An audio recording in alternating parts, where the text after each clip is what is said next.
Hello friends, welcome back to my channel. Once again episode 4 में दिखाते हैं दाही जब बताती है कि मैं दोबारा पढ़कर यूनिवर्सिटी जाना चाहती हूँ तो काही और जुनसुन मना करते हैं। उसके पापा भी समझाते हैं ट्रांसफ़र एग्ज़ाम बहुत डिफ़िकल्ट होते हैं, पर ओकेबुन जाने को कहती है। उन्हें दाही पर पूरा भरोसा होता है। देन नाही और यूजिन अपने कॉन्ट्रैक्ट को दरवाजे पर लगा देते हैं और अपने अपने काम याद रखने को कहते हैं। मॉर्निंग होती है। यूजिन को खाना बनाना आता है, पर नाही कॉर्नफ्लेक्स दूध खाती है। यूजिन चिढ़ाते हुए बड़े मज़े से खाता है। नाही का मिल्क खत्म होता है तो वह दूसरा यूजिन का होता है। रूल में किसी दूसरे का सामान लेना मना होता है। यूजिन मना करता है तो नाही भी कपड़े धोने से मना कर देती है, क्योंकि वह उसका दिन होता है। यूजिन को अजीब कपड़े पहनकर हॉस्पिटल आना पड़ता है। वह जैसियोक से दूसरे कपड़े खरीदकर मंगवाता है। इधर दाही अपनी क्लासेस का फॉर्म भरने आती है और खाते खाते पार्ट टाइम जॉब ढूंढती है। यूजिन की मॉम को अपनी शॉप के लिए पार्ट टाइमर चाहिए होती है। वे अकेले काम करके परेशान हो रही होती है। जैसियोक की वेलकम पार्टी होती है तो वे नाही को इनवाइट करने आता है। वे वहां आती है तो डायरेक्टर नाही को एक ही बार में ड्रिंक पीने को कहता है।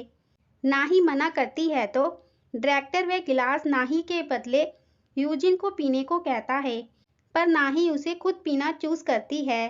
वह डायरेक्टर को एक के बाद एक ड्रिंक चैलेंज करती रहती है, जिससे वह खुद काफी नशे में हो जाती है। यूजिन उसे चुप कराते हुए घर लाता है। वह कहता है, ऐसा तो मैंने तब भी नहीं किया जब हम शादीशुदा थे। वह उसे गिराते हुए लिटा देता है। जुनसुन जब अपने काम पर आता है तो वह अपने बारे में बहुत बुरा बुरा सुनता है। वे लोग जुनसुन को बिल्कुल पसंद नहीं करते थे। वे वहां से खुद अपनी जॉब छोड़ देता है, बहाना लगाकर कि कोई प्रोड्यूसर उसे काम दे रहा है।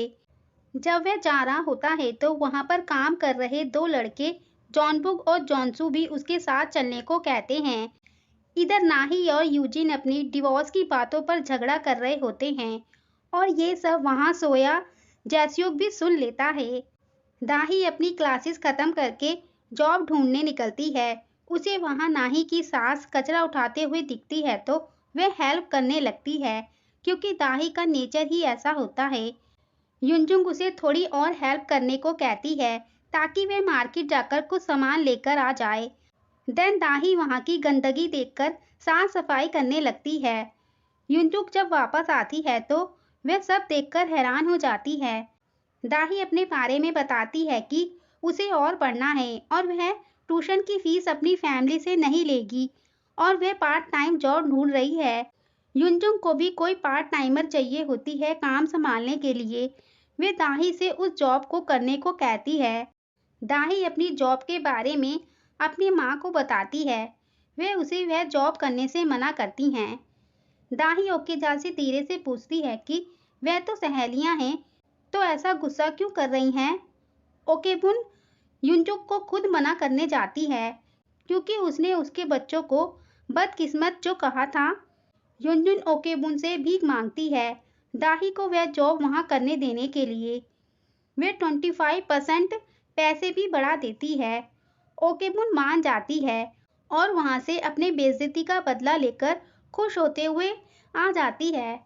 इधर जैसियोक यूजिन से पूछने की कोशिश करता है कि उन दोनों ने डिवोर्स क्यों दिया और डिवोर्स के बाद भी वे दोनों एक साथ क्यों रह रहे हैं।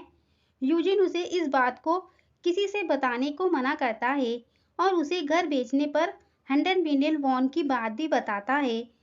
जैसियोक समझाता है, ना ही बहुत अच्छी लड़की है, उसे मत छोड़ो। यूजिन अपनी प्रॉब्लम बताता है, अच्छे इंसानों में भी परेशानियां होती हैं। जैसियोक ये सब देखकर खुद शादी करने से मना करने लगता है।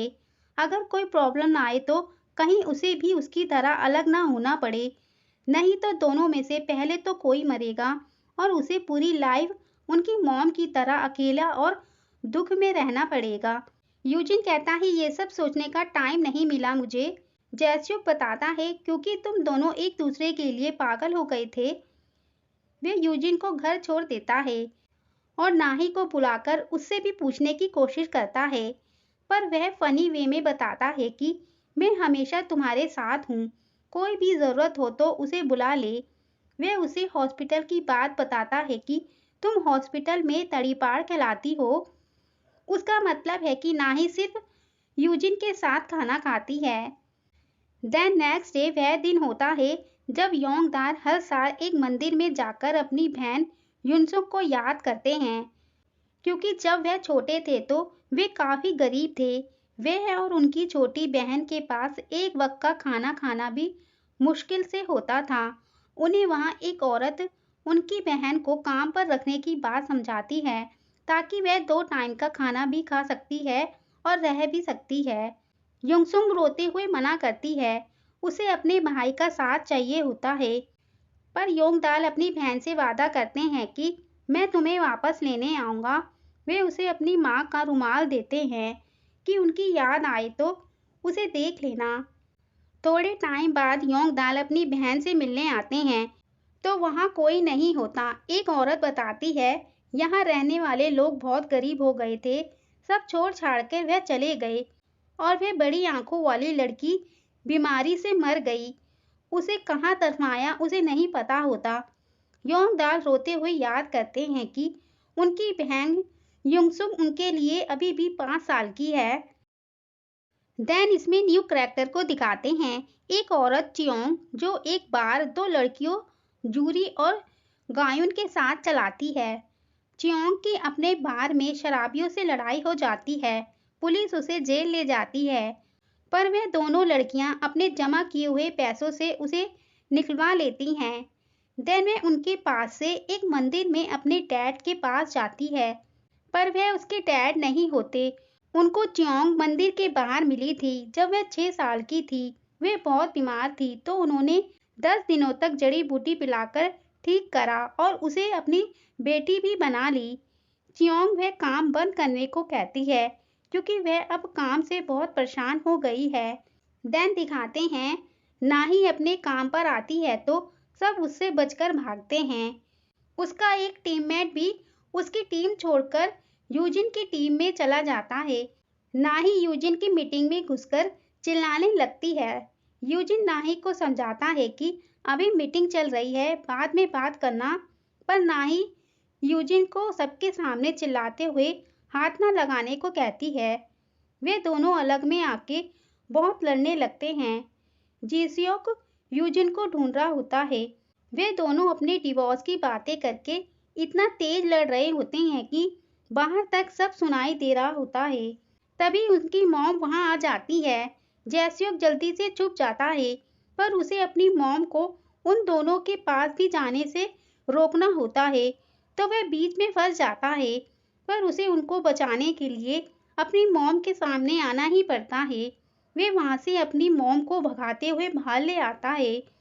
उसकी मॉम उसे मारते हुए पूछती है कि वह यहाँ कब आया और ये सफेद कोट में क्या कर रहा है। जैसियोक पिटते हुए बताता है कि आप खुद समझदार हो, मैं वापस आ गया हूँ और यहाँ पर काम कर रहा हूँ बस।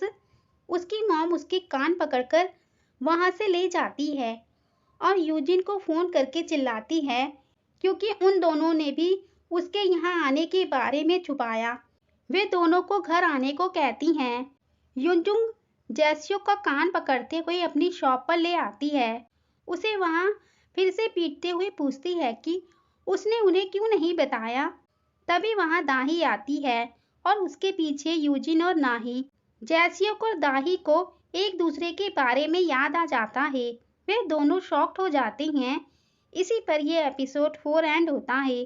Thanks for watching. प्लीज मेरे चैनल को सब्सक्राइब, लाइक एंड शेयर करें।